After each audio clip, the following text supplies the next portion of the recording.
Okay, so we have here the ADU Design Build Brothers, Les and Jeff here. So they're going to do a quick recap of what they did in day one and day two. So thank you guys for joining in. ADU Design Brothers brought to you by InvestorsGoneWild.com. Take it away, Jeff and Les. All right, I'm going to introduce you to Les. Yes, hi everybody. We are back for episode 2. So I'm just going to recap what we did in day 1. Day 1, we dug trenches. We dug with trenches, 12 inches wide, 12 inches deep, and we made an area for the pipes, the sewer pipes. In episode 1, we didn't have the pipes installed yet. So that's basic. And then we had the gravel and the sand. And so now we'll go to day 2. Absolutely. So tell us a little bit about the pipes and things of that, what you did. Did you connect with the existing infrastructure? If you can show us what was existing and how you started off and how that whole layout design, plumbing, electrical was done. Yeah, I'm gonna let Jeff explain that. That was day 2. We connected to the existing, but go ahead, Jeff, take it away. Yeah, so Les, you can show the plumbing. So what we did on day 2 is we show up there. We dug for the trench for the plumbing and dug under the house all the way to the end. Les can show the end of the house here. All the way to the end of the house, under the house, and we have to drop so that we have a 1/4 inch drop the whole way with the pipe from the start where the toilet is over there.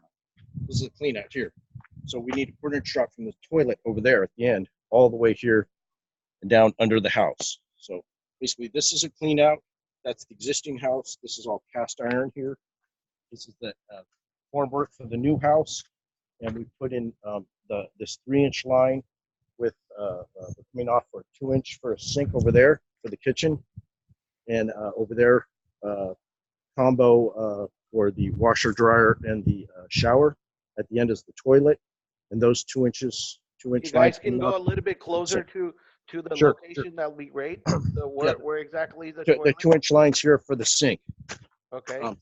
In addition, we dug this for a post that's going down the middle. There's going to be a wall down the middle of this ADU unit, and so we were required to put rebar there for the post that's going to support it. Did you also design for the 3-bedroom, 2-bath? What size of ADU are you? It's actually it's a 1-bedroom, but they're going to subdivide it later and it'll become a 2-bedroom after the inspections and all that. Got it. But so basically, what we've done is a 2-bedroom, 1-bath. This is the bath here. Okay. This is the bathroom here. That's the kitchen over there. Where the kitchen sink is. So it's just a 1-bedroom, 1-bath per code. Anyway, all these are the anchor bolts, and then in the corners we've got hold downs, and that's because the shorter walls, the 20-foot walls, are shear walls.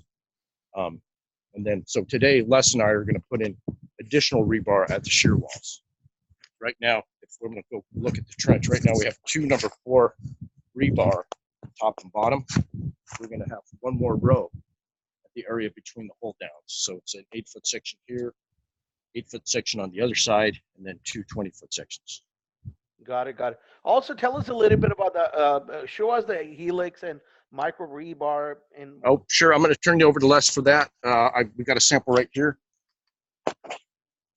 Yes, the rebar, the helix micro rebar is what we're going to use in the center of the foundation. Around the edges is the regular rebar, as we said.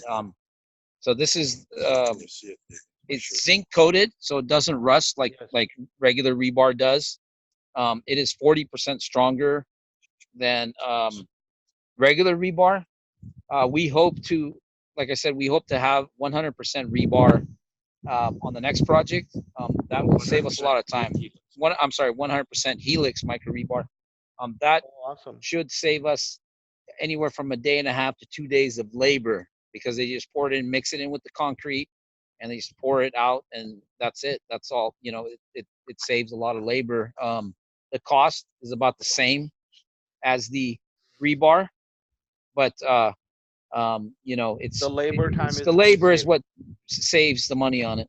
Excellent. I like your thinking, guys, from ADU design, the way you guys are doing it cost effective. And also, I think your goal is really to build a green ADUs, if you will, where they can be getting a lot of rebates from the government, basically. Yeah, that's our focus is the green ADUs. Les, if you Safe can safe remove the harbor. hand from there, I think your hand is coming. Yeah, uh, thank you. so anyway, yeah. So our next step here is to do the uh, have the final inspection and get do the concrete pour. So we'll check in with you then. Okay, that sounds great. So in our next episode, stay tuned. You'll be seeing more of the concrete work. Any other development that our viewers should be looking forward to our next episode? Um, no, that's it. Okay, stay tuned. This is brought to you by InvestorsGoneWild.com. Build the ADU, do it yourself by ADU Design Build Brothers. Thank you, guys.